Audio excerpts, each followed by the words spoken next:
Hi everyone, it's me Roselyn, and now we will fill out the updated Form I-131 application for travel document. So first you need to go to Google and then type I-131, and as you can see in here, I-131 application for travel document USCIS. You need to click this one and you will see the USCIS website. Make sure you will download and get all your forms to the USCIS website. Okay, and in here, Form I-131 PDF, you have to click this and download the form. I already download the form and I already fill it out so we can discuss it faster. Okay, so this is the new form.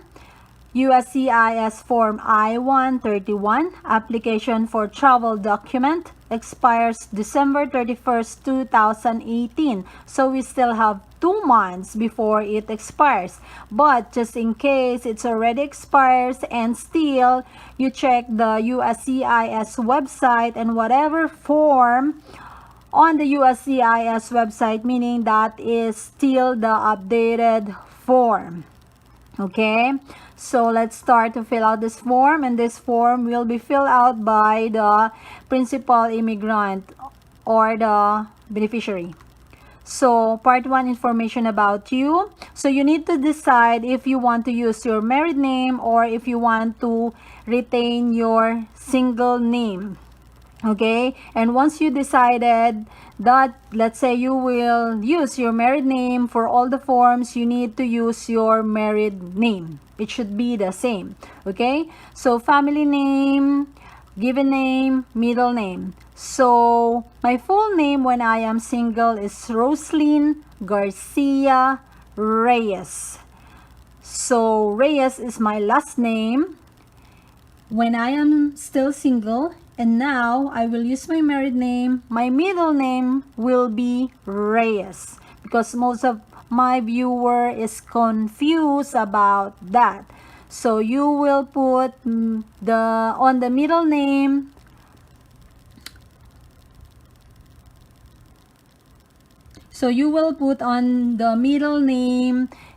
your last name when you are still single, or your maiden name. Okay, so physical address, in care of, just leave it blank, but you can still put your name in here. The street number, apartment, city, town, state, zip code, postal code, and province, just leave it blank, and then the country USA. Make sure that your address is complete and correct because they will send all the documents coming from the USCIS to the address that you will write in here. Okay, the next other information, alien registration number. So since I am K1 fiance visa, I have alien registration number. You can check your alien registration number on your NOAA 2 or your Notice of Action 2 or your Form I-797. So just check the NOAA 2, and above your name there is a written word beneficiary, and then beside the written word beneficiary you will see your alien registration number. It will start with the letter A and then the 9 digits number. Okay, and then your country of birth, country of citizenship, class of admission, K1 visa, then the gender, the date of birth, and then U.S. Social Security number, if any. So since before I applied for advance parole, I already applied for my Social Security card. So I already have Social Security number, U.S. Social Security number. That's why I put it in here. But this is only an example. This is not the actual Social Security number. So if you don't have Social Security number, it doesn't matter. Just leave it blank. And this one, supposed to be, it has a barcode. When I first downloaded it, there is a barcode here. I don't know what happened. So just make sure when you print your form, it has a barcode. Okay. And then next, part 2, application type. 1A, I am a permanent resident or conditional resident, so not applicable for me.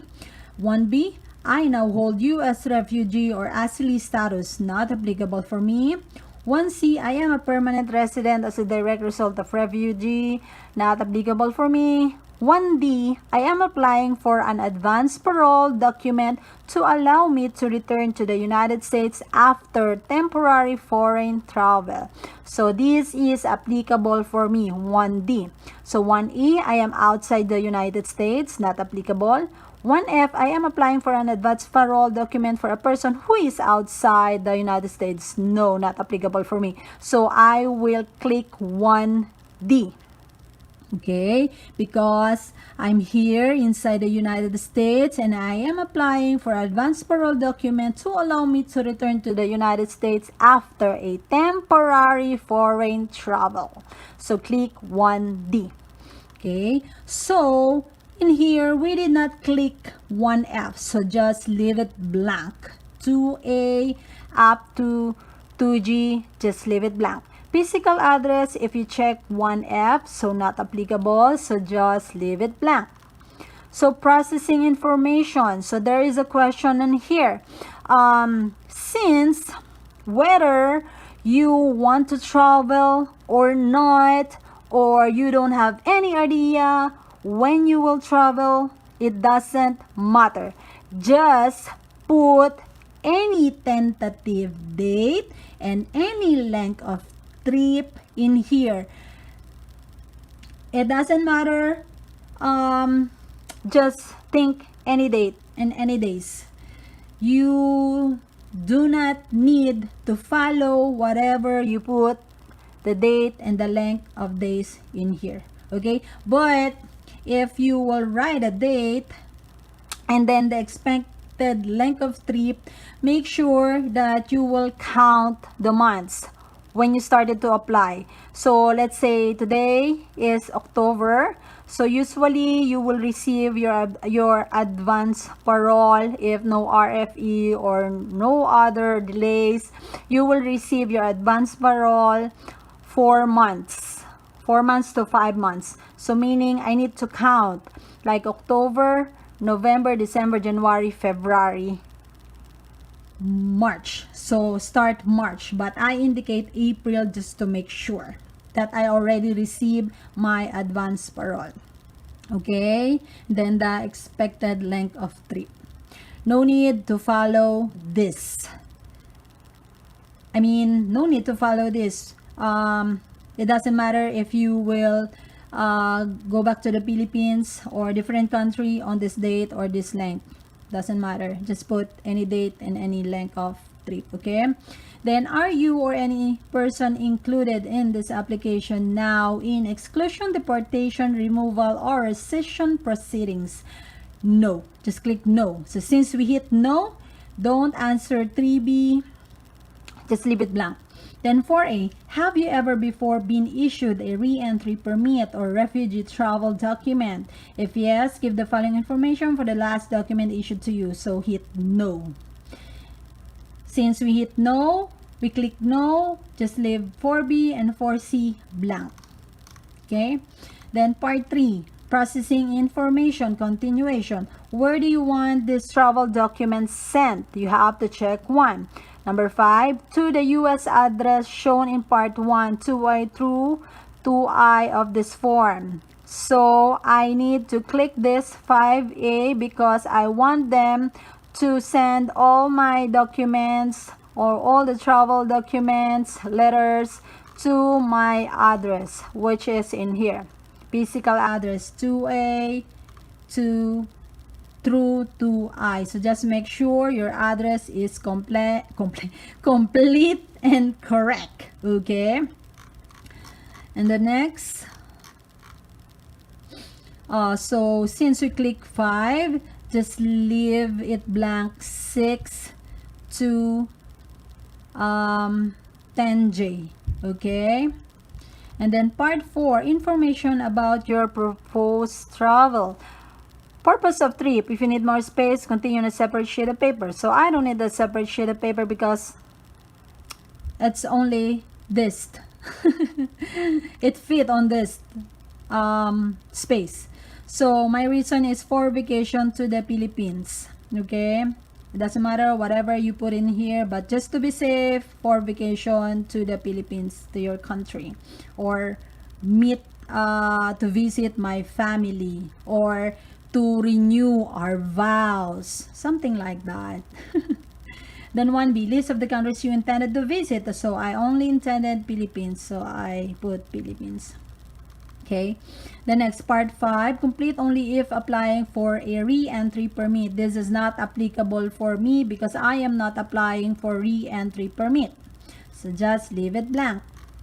Then part 6, complete only if applying for a refugee travel document. This is not applicable for me because I am not applying for refugee travel document, so just leave it blank. Then part 7, complete only if applying for advance parole. So this is applicable for me because I am applying for advance parole. So on a separate sheet of paper, explain how you qualify for an advance parole document and what circumstances warrant issuance of advance parole. Include copies of any documents you wish considered. So no need for a separate sheet on this. So how many trips do you intend to use this document? You can click one trip, you can click more than one trip. So I click more than one trip. Okay, so if the person intended to receive an advance parole document is outside the United States, so this is not applicable for me, so just leave it blank because I'm already here in the United States, inside the United States. Okay, and then if the travel document will be delivered to an overseas office, so doesn't applicable for me, so just leave it blank. But if it is applicable for you, just fill out the form. Okay, so next, part 8, signature of the applicant, signature of applicant. So make sure after you print this form, you need to sign in here, signature of applicant. Don't forget that. And then date of signature, and then daytime, phone number. Make sure your phone number is active and correct. Okay. Then part 9, information about person who prepared this application, if other than the applicant. So if you have other person who prepared this form, who answered this form, and not you, the preparer needs to fill out this portion. Okay, so that's it. So make sure after you print this, your signature, and make sure all the barcode is in here. Okay, and clear. So if you have questions, clarifications, please feel free to comment on my video. Have a great day, everyone. Bye-bye.